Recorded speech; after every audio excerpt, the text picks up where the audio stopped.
You hoo, welcome back to another video on the Great Politics YouTube channel. Uh, I know it's been a little while since I've uploaded. I just haven't been feeling just not very motivated. Uh, but a good amount of news has happened, so hopefully over the next few days I'll be able to cover some of that at least. But the main story I want to talk about today is Trump being disqualified from the ballot in Colorado. Now, this was a ruling by the Colorado Supreme Court saying that Donald Trump not only participated in insurrection, but that the presidency is an office of the United States, and thusly he cannot hold office under Section 5, or Section 3, sorry, I believe, of the 14th Amendment. Yeah, Section 3. Sorry about that. Section 5 is the one saying Congress has the ability to enforce this amendment. Anyway,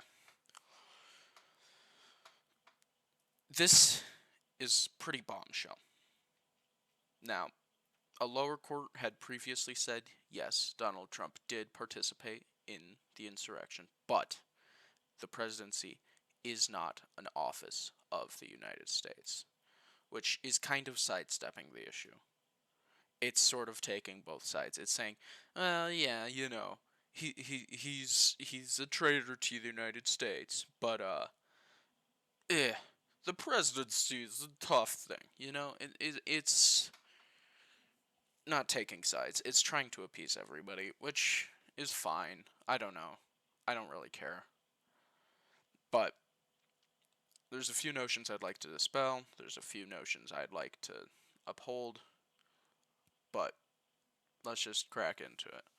So, the Colorado Supreme Court declared Trump unqualified for the ballot in the primary election, but presumably this would be expanded into the general should he win the Republican primary.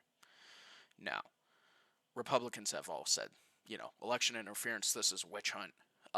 Democrats are trying to steal the election like they did in 2020, yada, yada, yada. Democrats are saying, this is kind of a win. At least the further left you go, they're saying that it's a win. And I've heard a variety of beliefs regarding whether this will be upheld to the U.S. Supreme Court. Excuse me. Now, of course, there's the argument that, well, it's not 7-2, 6-3 on the Supreme Court, conservatives to liberals.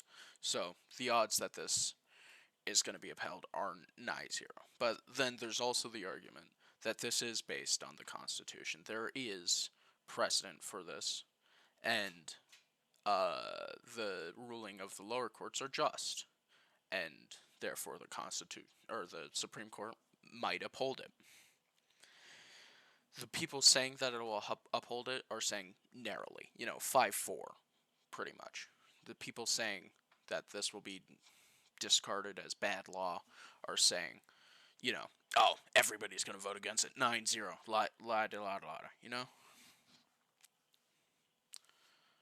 But this ruling has dire consequences. If the Supreme Court were to uphold it, Trump would not be on the ballot. Now, maybe RFK can do better, but we're not going to hold our breath for that. We're just going to say, save Colorado immediately. But then a state like Texas is going to kick Biden off the ballot. And so are other southern states, right? So you're getting maps like this now,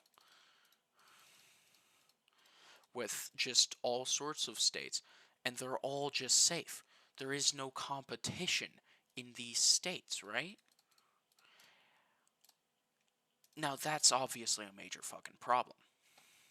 I could see, I don't know about Utah, but all of these states I could see kicking one candidate or the other just off the ballot entirely. Illinois, too. Probably not Wisconsin, probably not Pennsylvania, probably Hawaii, honestly. But then you're just working with this map. All of these states Not even close. Not even a chance. Not that there really was in the first place, but there is especially none now. So, what you end up with is an election that's not an election. You just end up with this tit for tat, this no good. Now, of course, the Supreme Court could go a step further and kick Trump off of all the ballots, which, assuming he wins the nomination, you're getting a 50-state sweep for Biden, which does not reflect the will of the people in the slightest. But yeah. So, is this good law? Eh. Is this bad law? Eh. I don't really want to say. Personally, I do think Trump probably broke the law on that day. I do think he is a bit of a traitor to this nation, personally. Don't flame me in the comments. That is my personal opinion, which I do try to keep separate from the analysis in my videos. But that's not relevant to the court. I am not a Supreme Court justice, if you could not tell. I am some kid fucking recording videos in my mom's attic, I'm just a guy. But yeah, this this is definitely a case to watch, and I'll be here all through it. Hopefully, you'll be here too. I'd also like to say thank you guys for all the support. Getting that many views on YouTube videos is crazy to me. I don't know why my mouse is over that. And getting 39 subscribers so quickly is just crazy again. I have another channel. I have another couple channels. But both of the main channel that I have with like 130 subs is the channel I use for all my stuff. It's the channel I watch YouTube on. It's the channel I make, like, content of just me goofing off and doing silly shit on. That channel grew very artificially. That was like, oh, I was using it more as like social media, so it's a lot of my friends are subscribed to it and stuff. When I was really into coins, I was in the coin community on YouTube a lot, so got a lot of coin subs and stuff. But thank you all for the support on this channel. Be sure to like, comment, and subscribe on this video if you liked it, or feel like saying something, or want to subscribe.